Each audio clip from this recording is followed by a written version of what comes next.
200cc ಕೊಡೋ ಜಾಗದಲ್ಲಿ 400cc ಕೊಡ್ತಾ ಇದ್ದೀನಿ. ಹಲೋ ಕರ್ನಾಡ, welcome back to DreamX bikes. ನಮ್ಮ ಫಾಲೋವರ್ಸ್ಗೆ ಇನ್ನೊಂದು ಮೋಸ್ಟ್ ಡಿಮ್ಯಾಂಡ್ ಇರೋ ವೆಹಿಕಲ್ ನ ತಗೊಂಡು ಬಂದಿದ್ದೀನಿ. ಅದು ಕೂಡ ಬಿಲೋ 1 lakh ಅಲ್ಲೇ ಇದೆ. ಚೆಕ್ಔಟ್ ಮಾಡೋಣ ಬನ್ನಿ.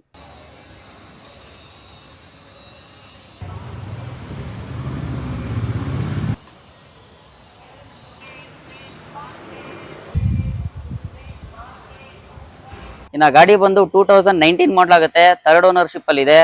ಈ ಗಾಡಿ ರನ್ ಆಗಿರೋದು ಬರೀ 45,000 ಕಿಲೋಮೀಟರ್ ಅಷ್ಟೇ ನೋಡಿ. ಇನ್ನ ಫ್ಯೂಚರ್ ಅಂತ ಬಂದ್ರೆ ಡ್ಯೂಯಲ್ ಚಾನಲ್ ABS ಬರುತ್ತೆ. 2 ಟೈರ್ 90% ಇದೆ. ಅಡಿಷನಲ್ ಆಗಿ ನಕ್ಕಲ್ ಗಾರ್ಡ್ ಒಂದಿದೆ, ಮತ್ತೆ ಕ್ಯಾರಿ ಗಾರ್ಡ್ ಅಂತ ಇದೆ.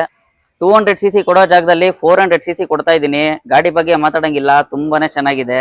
ಇನ್ನು ಆಫರ್ ಅಂತೂ ಬಂದ್ರೆ RC ಟ್ರಾನ್ಸ್ಫರ್, ಇನ್ಶೂರೆನ್ಸ್, ಸರ್ವಿಸ್ 3 ನಮ್ ಕಡೆಯಿಂದಾನೆ ಫ್ರೀ ಇರುತ್ತೆ. ಇನ್ನು ಪ್ರೈಸ್ ಬಂದು ಬರೀ 89,000 ಆಗುತ್ತೆ ನೋಡಿ. ಬಿಲೋ 1 lakh ಅಲ್ಲಿ 400cc ಯಾರ್ಯಾರು ಗಾಡಿ ನೋಡ್ತಾ ಇದ್ದೀರಾ, ಯಾರ್ಯಾರು ಗಾಡಿ ಹುಡುಕ್ತಾ ಇದ್ದೀರಾ, ನಿಮ್ ಫ್ರೆಂಡ್ಸ್ಗೆ ಶೇರ್ ಮಾಡಿ. ಒಂದು ಒಳ್ಳೆ ಚಾಯ್ಸ್ ಇದೆ, ಇದು ಬೆಸ್ಟ್ ಗಾಡಿ ಅಂತ ಹೇಳ್ಬೋದು. ಇನ್ನೂ ಡೀಟೇಲ್ಸ್ ಬೇಕಂದ್ರೆ ಮೇಲೆ ಕಾಣಿಸ್ತಾ ಇರೋ ನಂಬರ್ಗೆ ಮೆಸೇಜ್ ಮಾಡಿ. ನಮ್ಮ ಪೇಜ್ ನ ಫಾಲೋ ಮಾಡ್ಕೊಳ್ಳೋದು ಮರಿಬೇಡಿ. ಲೈಕ್ ಮಾಡಿ, ಶೇರ್ ಮಾಡಿ. ಬಾಯ್.